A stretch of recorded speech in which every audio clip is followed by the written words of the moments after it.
You're not going to win your entire day by getting your morning right, but you can definitely lose it if you don't start your day out properly. So in this video, I'm going to give you the best morning routine for weight loss. This is crucial because the first 30 minutes of your morning sets the tone whether you're moving towards your weight loss goals or away from it for the rest of the day. Now, let's start with the prerequisite for this to work. Your morning routine actually starts here. You need to do everything in your power, and I don't care if you have to switch jobs to get adequate and quality sleep every night. This should honestly be one of your top priorities because sleep is more important than diet and exercise combined. Because the other side of this is that not getting adequate and quality sleep moves every health metric in the wrong direction. Everything starts and ends with your sleep.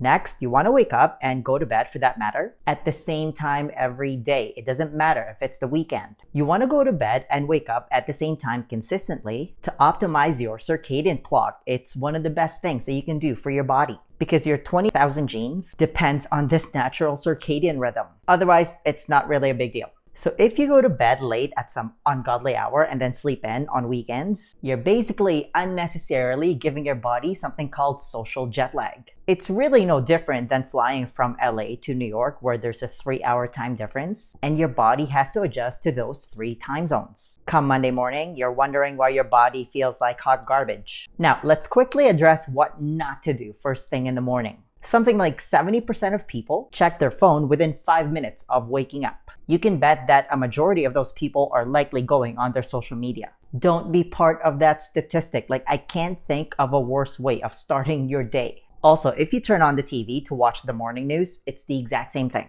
You're basically giving up control over your morning if you let your social media feed and the news start bombarding you with mental junk food. Now, once you get out of bed without going on social media, your first task is to drink a nice big glass of water. I know this sounds obvious, but it's important to drink a nice big glass of water because you just went all night without it. Up to 60% of the human body is made up of water. More importantly, the organs in charge of your entire fat metabolism is mostly made up of water. And a lot of people operate their entire day in a mildly dehydrated state. And bonus points if you can do this, and it's going to be a little bit different for everyone, depending on your dietary sodium intake. It also depends where you live, your general activity level, and how much you sweat. You might benefit by putting a dash of pink Himalayan salt to your water to help replenish your electrolytes. As an alternative, you can also add a tiny pinch of high-quality salt to your morning coffee. A pinch of salt will actually help enhance the flavor, but anything more than that might make your coffee undrinkable, so just be mindful of that. Adding some salt to whatever you're drinking first thing can be a great remedy if you do intermittent fasting, which I talk a lot about on my channel. Especially if you ever get headaches, that usually means that you're salt deficient and or you're over fasting. Because just like water, salt is essential to life. If you go back a little bit in time, the Roman soldiers back then were sometimes paid in salt because it was so valuable. That's actually where the word salary came from. You would die if you didn't have enough sodium in your body. So anybody who tells you that salt is bad for you is following some severely outdated and misguided information. This is why I always say that be careful who you take advice from. Never take advice from anybody who you wouldn't trade places with. In fact, there's a recent study that showed that the lower your sodium intake, the higher your risk of heart disease. The general rule here is that whatever mainstream media is pushing, you should probably do the opposite. Side note, don't use cheap table salt or iodized salt because they're highly processed and very inflammatory to your body. There's a reason why they're so cheap. And even high quality salt is still relatively cheap. Next, this is kind of optional, but I highly recommend that you try it at the very least because the benefits could be life-changing. I want you to start practicing mindfulness. Let's quickly talk about the woo. If I could turn back time, practicing mindfulness through meditation is right near the top as one of the things I wish I would have started doing sooner. Listening to audiobooks, and we'll talk about that in a second, is right near the top as well. It's had that big of an effect in my life. If you've never meditated a single minute in your life, that's okay. It just might take you a little bit of getting used to, which is fine. That's why I use the word practice. It's something that you practice every day. That's why I recommend using a guided meditation app like Insight Timer when you're just starting out. Just try it for a minute and then 3 to 5 minutes and go from there. I personally meditate for 10 minutes every morning without fail. Now, you're probably wondering, what's the point of this? What does this have to do with weight loss? Well, the answer is everything. Weight loss is actually all in your head. Let me just share with you this awesome quote. Somebody asked Buddha skeptically, "What have you gained from meditation?" The Buddha replied, "Nothing at all. However, let me tell you what I lost. Anger, anxiety, depression, insecurity, fear of old age, and death." Imagine being able to operate your day-to-day life without those things. Your entire life would change, like nothing would faze you. What I'm trying to say is that meditation is one of the best ways to manage stress and take care of your mental health. Mental health is true wealth, in my opinion. And that's crucial if you want to lose weight and live a healthy and happy life. It's basically like free therapy. It gives you a chance to put yourself in a great mental space from which to start your day. Think of it like intermittent fasting for the brain. I mean, it's been practiced for centuries by different cultures all over the planet. And if something has withstood the test of time, you know that it's good for you. If you were to take one thing away from this video, this is probably it. But if you want more awesome stuff, keep watching. Guys, by the way, if you're listening to this on iTunes, feel free to leave us a review if you're enjoying this. It'll mean the world to me because that's going to help the podcast reach more people. So thank you so much for doing that. And if you're watching this on YouTube, don't forget to hit that like button to tell the algorithm that this video is awesome.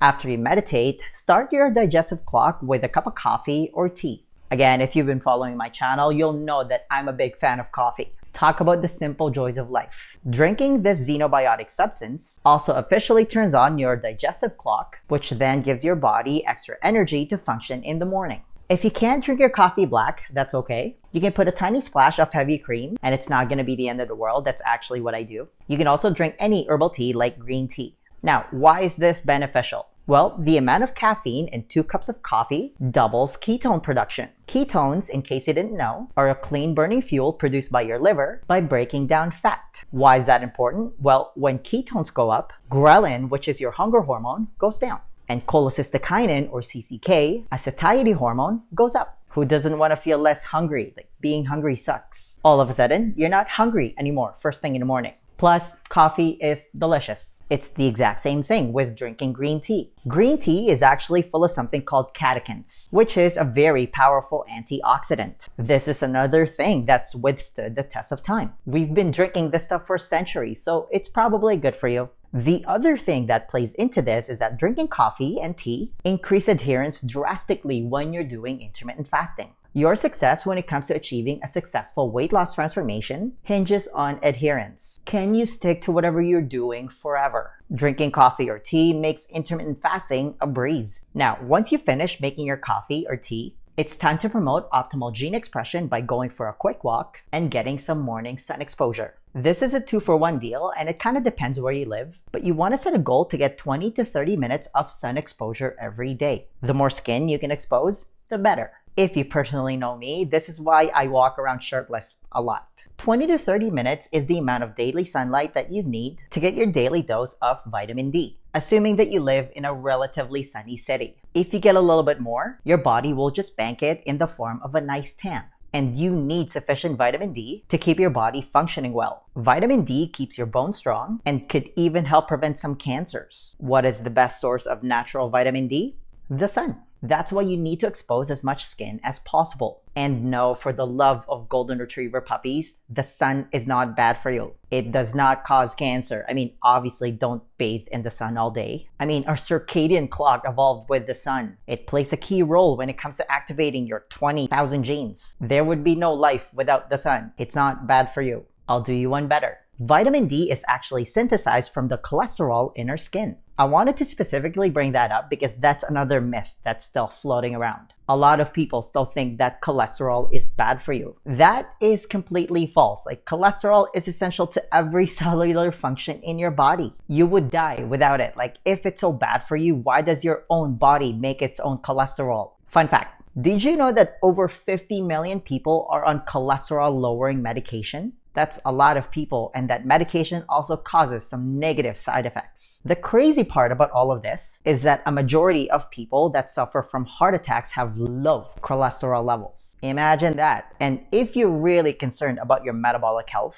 the key marker you should be focusing on your blood test is your fasting insulin. The other issue about fearing the sun is you have the masses lathering sunscreen to protect themselves. Well, in case you didn't know, There's been a recent recall from companies because their sunscreen products contain benzene, which is carcinogenic. Cancer in a bottle. If you really have to use sunscreen, just make sure that you use one that's mineral-based. Morning sun exposure to your eyes also helps regulate your circadian rhythm, which is really important when it comes to regulating your sleep. I told you, you need to get your morning right. Even if it's overcast, it's still enough for your eyes to get that signal to regulate your circadian rhythm. Because deficiency in vitamin D, which is really more of a hormone, can cause all sorts of problems, including muscle weakness, pain, fatigue, and depression. This is why seasonal depression is real, especially if you live far away from the equator, like if you live in Canada, like me. Thankfully, I live in Calgary, Alberta, which is the sunniest city in Canada. Now, if wherever you live is lacking in the sun department, that's okay. You can supplement with vitamin D3 pills. They're super cheap, and according to experts like Dr. Rhonda Patrick, you should take as much as 5,000 IU or international units per day.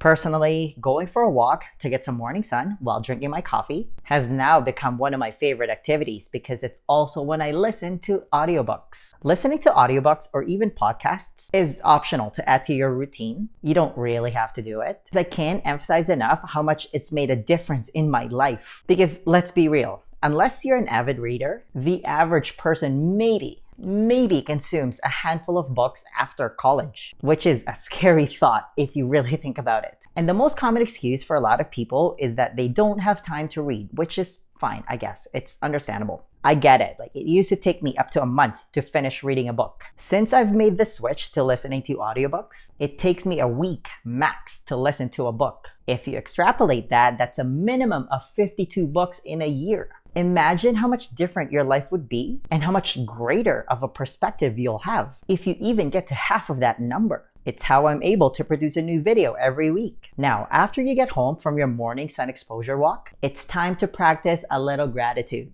The combination of meditation and a daily gratitude list practice is one of the best things that you can do for your mental health. And again, they're both free. I'm really big on this because if you take care of your mental health, your physical health will follow. And you don't need to overcomplicate this practice if you've never done it before. Just get yourself a little notebook or even a piece of paper and just write down 5 things you're grateful for. Heck, just start with 1. And pen to paper is the best way to go about this. Something magical happens in your brain if you physically write something instead of typing it on a screen. And you can just freestyle this. There are no rules. You can be thankful for your morning cup of coffee. You can be thankful that you woke up. If for some reason you have nothing to be thankful for, you can write that you're thankful that you have nothing to be thankful for. Also, very important, always write less than you feel like. That way, it doesn't feel like a burden if you can't come up with anything. And then when you're done, I want you to read it and really feel it, like internalize it. Because if you do that, it's virtually impossible not to feel good. And that feeling will set you up for the rest of the day. You feel like you're on top of the world already. Guys, this is the stuff that most people aren't willing to do, and then they wonder why they don't get what they want. Now, let's quickly address some do's and don'ts, starting with the most important meal of the day, breakfast.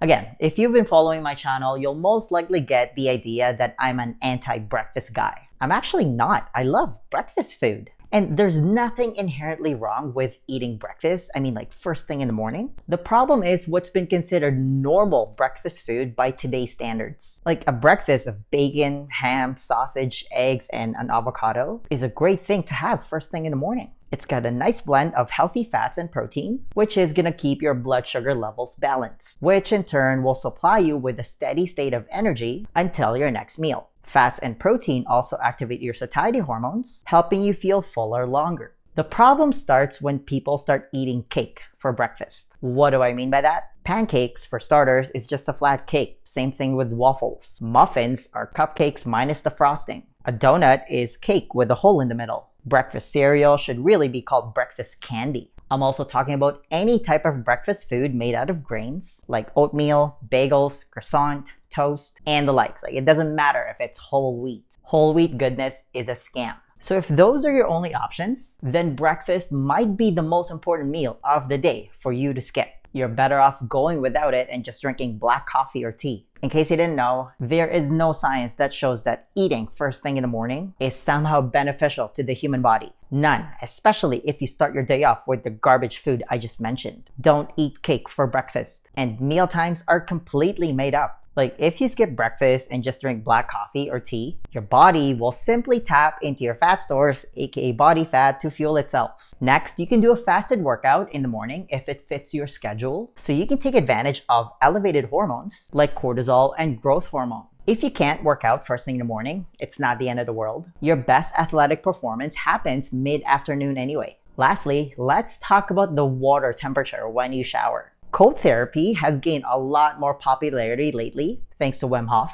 because it's linked to a lot of health benefits and could even turbocharge your fat loss. Wim Hof, in case you've never heard of him, is nicknamed the Iceman, and he holds 21 Guinness World Records. For example, he climbed Mount Everest in shorts. What's even more impressive is he led a group of 26 amateurs to the summit of the world's highest freestanding mountain, Mount Kilimanjaro. 11 of the team climbed the mountain dressed in just shorts and without tops to arrive unhurt at the mountain's peak, where the temperature is a brutal minus 20 degrees Celsius or minus 4 Fahrenheit. He's basically amassed a cult-like following. He inspired me to do ice baths when I was in Mexico. Research backs up his methods. Scientists have found evidence that exposure to cold speeds up metabolism. It reduces inflammation, swelling, and sore muscles. It's also linked to improved quality of sleep, more focus, and even to an improved immune response. In terms of fat loss, cold therapy activates something called brown fat, which is very dense in mitochondria.